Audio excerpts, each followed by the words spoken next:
Hello there, all-seeing and judging eye of the internet. It's me again, your friendly homegrown mechanic that knows everything, or knows better everything.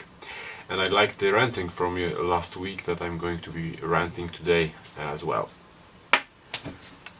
Do you know what is this? Well, apart from it being a rear hub with a dork disc, which is something you probably shouldn't be liking. Anyway, this is a freewheel rear hub.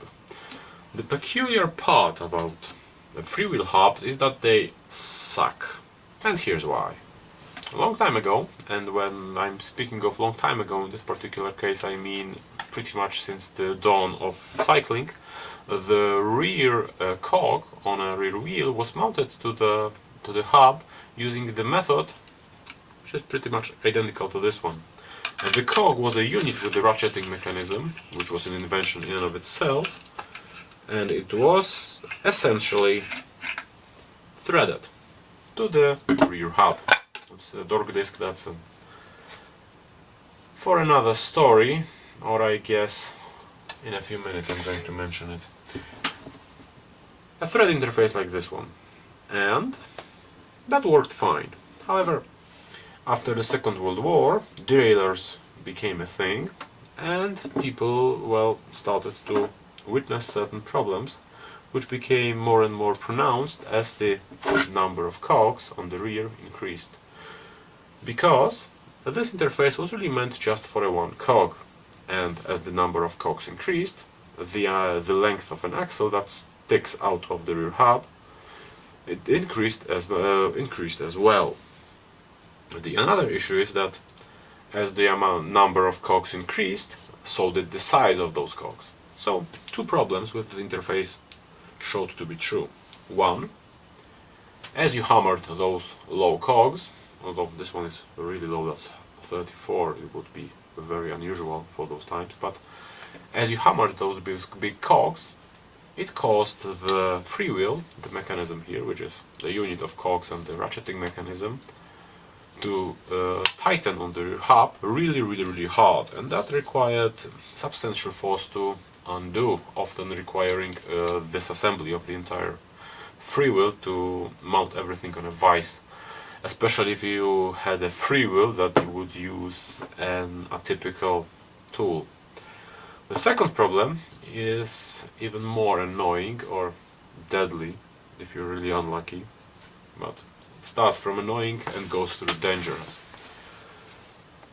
Half of the weight of the bicycle rests on the axle that sticks out of the rear hub. In this particular case, that's, I don't know, 4 centimeters maybe. So the distance between the bearing on the hub and the dropout was pretty significant.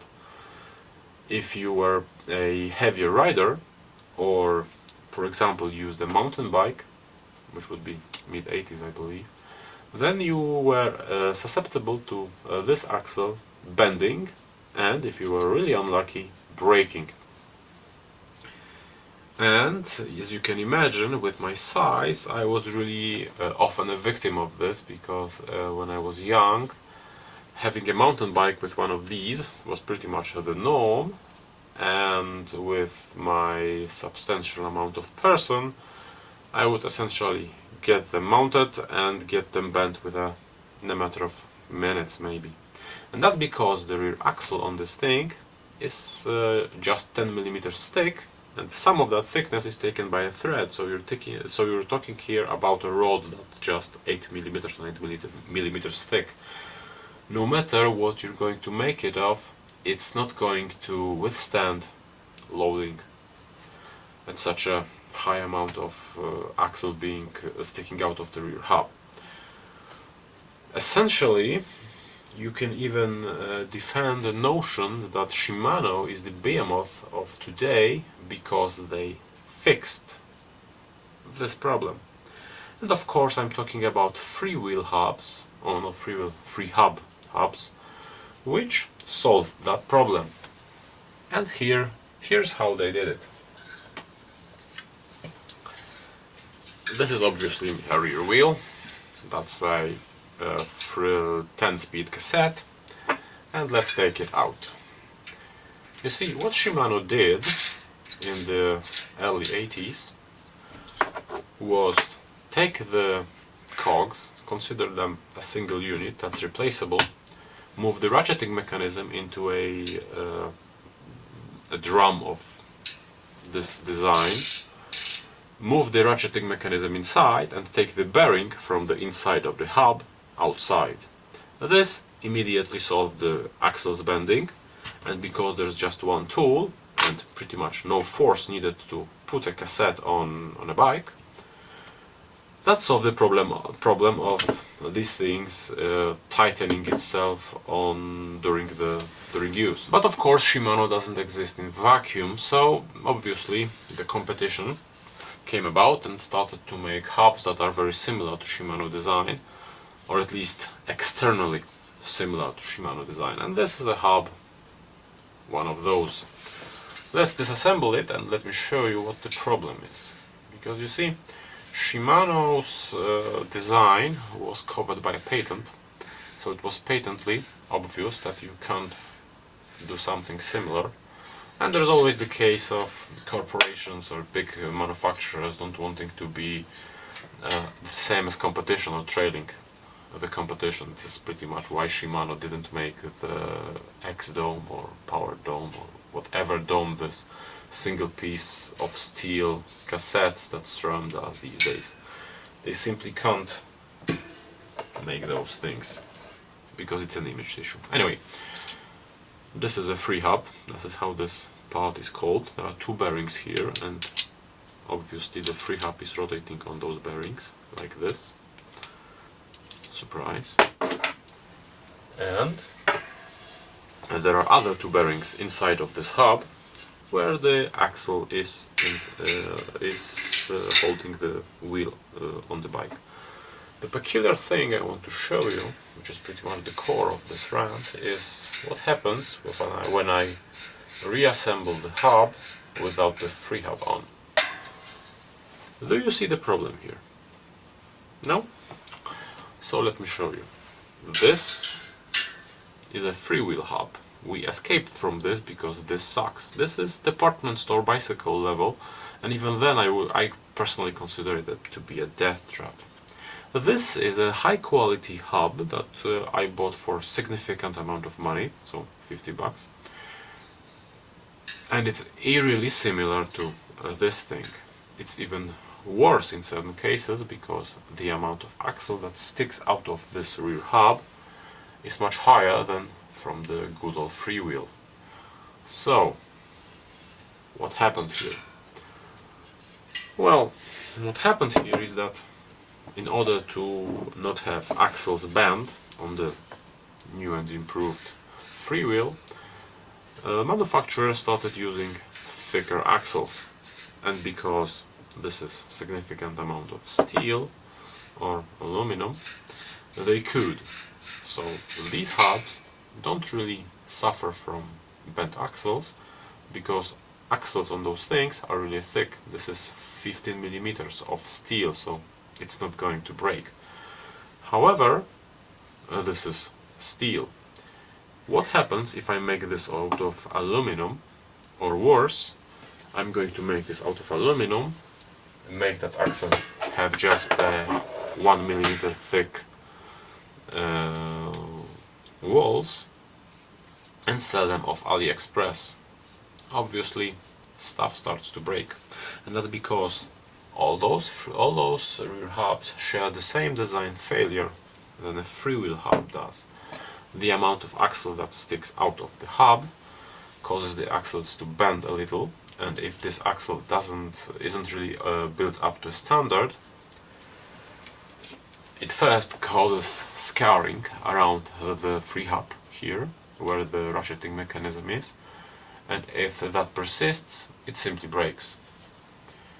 Essentially without a warning. And I think you can see the issue here.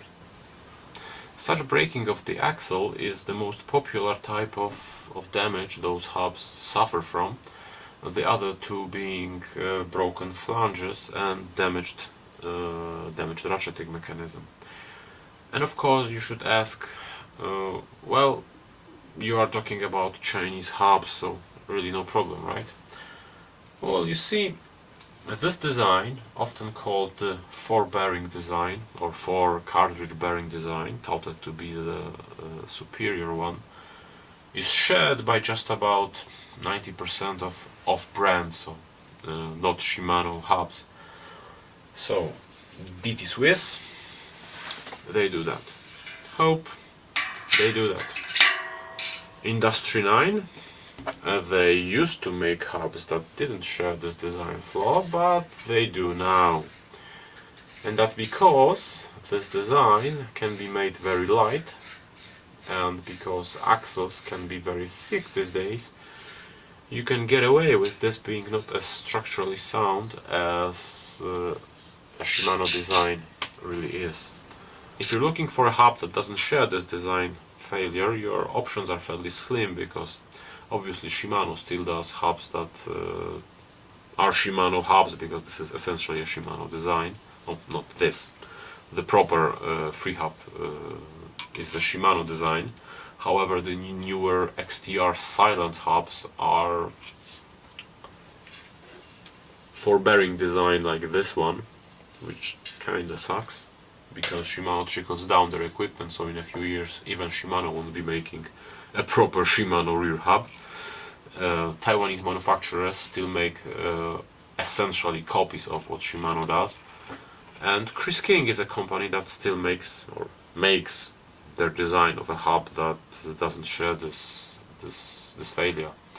Industry 9 was a company that made hubs that weren't quad bearing hubs, or fabulous freewheels, like as I call them. DT Swiss does them. Just about any Chinese and Taiwanese knockoff, such as Novatec and Cruiser, and just about all of them are the four bearing design. And the most important thing to get out of this is that if you have a hub like this, and you most likely have, expect trouble at this end, because that's where the trouble is most likely going to start. If you are a rather heavy rider, consider changing a hub to something more resilient to damage. If you are servicing this hub, always take note to what happens on the bearing on the drive side, because that's most likely going to be the first one to go. And apart from that, I just consider it funny because we have escaped from this using the free hub from Shimano, and then we returned to this in even worse form, because in order to make the place for the free hub, the entire bearing, so the amount of axle that sticks out, went even further inside, so there's a lot of axle now sticking out, and no one seems to have a problem with it, so who am I to argue? And I think that's about it. So thank you for your undivided attention. Share this video if you found it interesting, subscribe to the channel, and see you in the next one. Alright, one more thing, because I forgot to say this. Dork discs came about because of freewheel hubs. Essentially because your axle can bend slightly over time. You didn't really know the time or place when it would bend sufficiently to throw off the derailleur and cause some sort of a mischief which you couldn't predict. So in order to protect yourself or protect your bike from damage, because as this axle breaks, something changes position here, in order to protect your rear wheel from damaging itself in a random moment without your input, they just put a plastic or steel or aluminum plate at this side, and if your chain goes to the spokes, it would just stop on the torque disc. Now you know. Now you know why you don't need one if you have a well-adjusted free hub, rear hub, because if they don't break and they don't bend, you can set your rear derailleur precisely, which means you're never going to overshift unless you're an idiot and you didn't adjust your rear derailleurs accordingly. So that's about it. So thank you, share, like, subscribe, and really see you in the next one.